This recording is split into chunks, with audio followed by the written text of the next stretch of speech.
What if the man who uncovered gravity was also the ruthless hunter of criminals, destroying everything in his path? The year is 1696. London, the great city of both opportunity and despair, stands on the precipice of ruin. The air is thick with the stench of decay, as if the very streets themselves are rotting. Everywhere, there is talk of one thing: treachery. The 9 Years' War has drained the crown's coffers, leaving the royal treasury hollow. The people, desperate and disillusioned, whisper about the horrors of clipped coins and counterfeit money flooding the market. It is in this atmosphere of chaos that one man, Isaac Newton, is called upon to save England from financial collapse. But this is not the serene, contemplative scientist you've heard about in textbooks. No, this is a different Isaac Newton, one who is about to become something darker. The Royal Mint, an institution once thought to be beyond reproach, has become a den of corruption. For years, counterfeiting has run rampant. Coins have been shaved, trimmed, and altered, draining the nation's wealth. The Crown, desperate for a solution, turns to the one man who might be able to solve this crisis: Isaac Newton.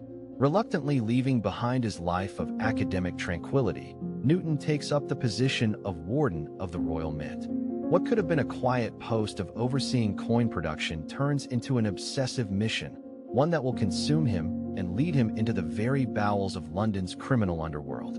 Isaac Newton, the genius who uncovered the laws of gravity and motion, is now donning a different kind of armor. He disguises himself, blending into the shadowy corners of the city's taverns and alleyways. His target is not a natural force, but a man, William Chaloner, a notorious counterfeiter who has mocked the very authority of the crown. Chaloner is rich, powerful, and unafraid. He laughs in the face of the law, flaunting his ill-gotten wealth. Newton's first step is clear. He must enter the world of deceit and danger, navigating through the grime of the city's underbelly to find his prey.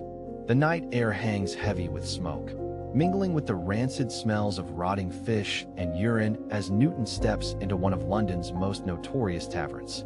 The low murmur of drunken conversations fills the air, punctuated by the clinking of glasses and the occasional burst of laughter.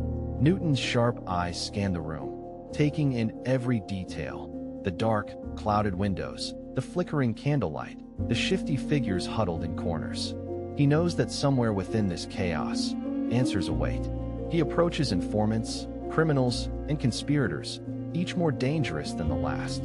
To them, Newton is just another face in the crowd, a man cloaked in secrecy and suspicion. Days blur into nights as Newton's investigation deepens. He is relentless.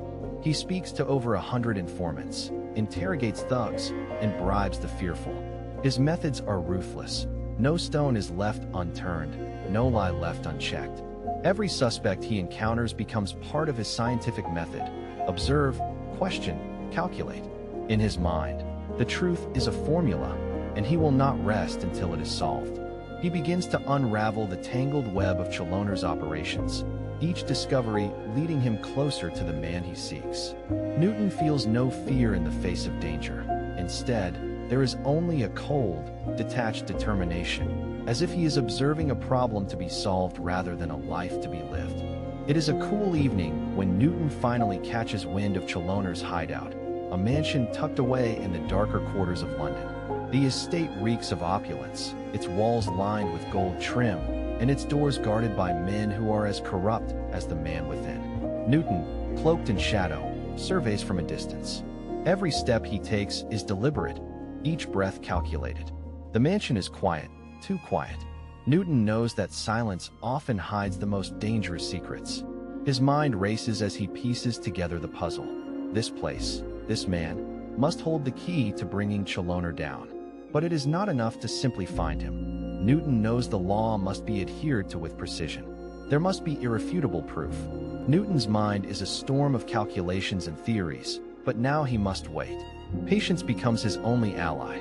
He watches from the shadows for days, gathering evidence as his prey moves like a phantom through his estate.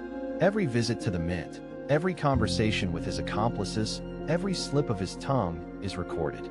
Chaloner, for all his arrogance, is unaware of the relentless pursuit bearing down on him. Newton knows the time will come when the trap is sprung. It is a waiting game, one where the stakes are nothing less than the fate of the nation's economy. The tension is unbearable, but Newton's mind is clear. He is not just a man, he is a machine, methodically working through each step of his plan. Finally, the moment arrives. Newton's network of informants delivers the final piece of the puzzle, an undeniable link between Chaloner and the counterfeit coins flooding the market. It is a revelation that shakes Newton to his core. The scientific mind that unraveled the mysteries of the cosmos now faces a criminal mastermind whose wealth and power threaten to unravel everything Newton holds dear. This is no longer just a matter of crime. It is an affront to the very order of the universe Newton has worked his life to understand. The counterfeiting rings, the forged coins, the men who have profited. Newton now has the evidence to bring them all down. His heart beats with cold precision as he prepares to strike. Newton's plan is set into motion with clinical precision. Chaloner is lured into a trap of his own making, where every step he takes only tightens the noose around his neck. The evidence is damning, the case airtight. But Newton does not act alone. He orchestrates a team of men to arrest Chaloner, each one a piece of the larger machinery that Newton has so carefully built. The moment the counterfeiter is captured, Newton's mind flashes back to every painful step of the investigation. The late nights, the dangers, the endless frustration. And yet, there is no satisfaction in this victory. To Newton, this is simply another equation solved, another force in the universe brought to heel. But to the public, it is a triumph of justice. As Chaloner is dragged to the gallows, the weight of his fate hangs heavily in the air. The streets of London are crowded with curious onlookers, eager to witness the final act of the drama Newton has set into motion. The man who once mocked the crown is now at the mercy of the very system he sought to destroy. Newton stands at a distance, watching with a detached gaze, his face a mask of stoic indifference. He has done his job, and it is done. The counterfeiter, the mastermind behind a conspiracy that threatened to tear the kingdom apart, is condemned to death. In the final moments, as the trap is sprung and Chaloner is hanged, drawn, and quartered, Newton's expression remains unchanged. To him, this is not a moment of triumph. It is simply the cold, calculated result of a problem solved. In the aftermath of Chaloner's gruesome execution, London falls into a heavy silence. The streets, once alive with the whispers of counterfeiting, now seem eerily still. Isaac Newton, however, does not feel the weight of victory or the triumph of justice.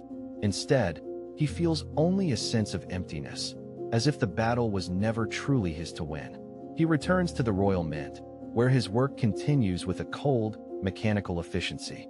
The people cheer his success, but Newton remains indifferent to their adoration. He has done his duty, and in his mind, there is nothing more to it. His thoughts turn back to the very laws he so carefully dissected, laws of nature, laws of man, and the seemingly fragile balance that keeps both in check. His mind, always racing, moves to the next equation, the next problem. Though Newton's tenure at the Royal Mint is remembered for his triumph over counterfeiting, his work does not end there. The weight of his investigation lingers in the back of his mind, and he remains a man on the edge, consumed by an obsession to root out every last trace of corruption. The Mint becomes a place of constant vigilance. Newton's eye never strays far from the horizon of deceit.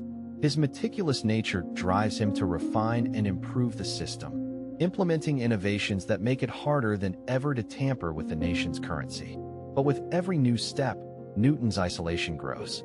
He becomes a shadow of his former self, more a machine of precision than a man. The human connections that once tethered him to the world slip away as he focuses solely on his work. The world begins to forget the grim tale of Chaloner's downfall, yet Newton, with his unwavering dedication, remains forever changed. The scientific mind that once sought to uncover the mysteries of the universe now operates in a world of shadows, where the stakes are much closer to the ground. He no longer seeks the grand theories of physics, but is immersed in the tangible world of coins and crime.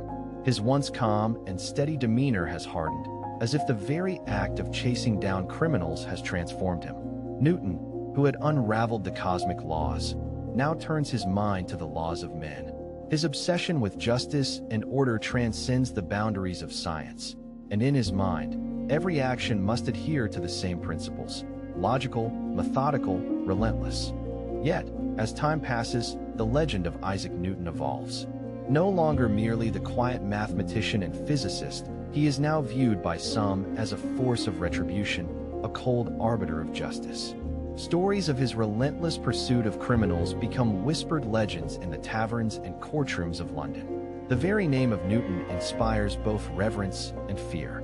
His methods, once seen as admirable, now seem more like the workings of a man consumed by a singular, unyielding purpose.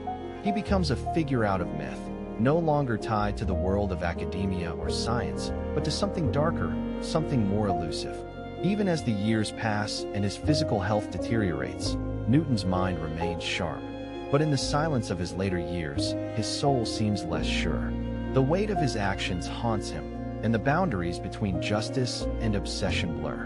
In the twilight of his life, Isaac Newton, the man who had once unraveled the deepest secrets of the universe, finds himself alone, still surrounded by the echoes of his actions.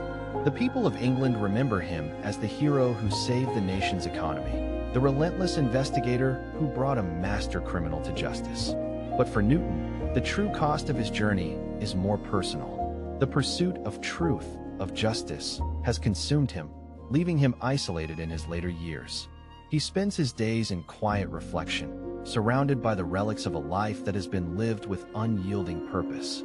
And yet, in the silence of his solitude, Newton's mind is still restless, forever analyzing, forever searching.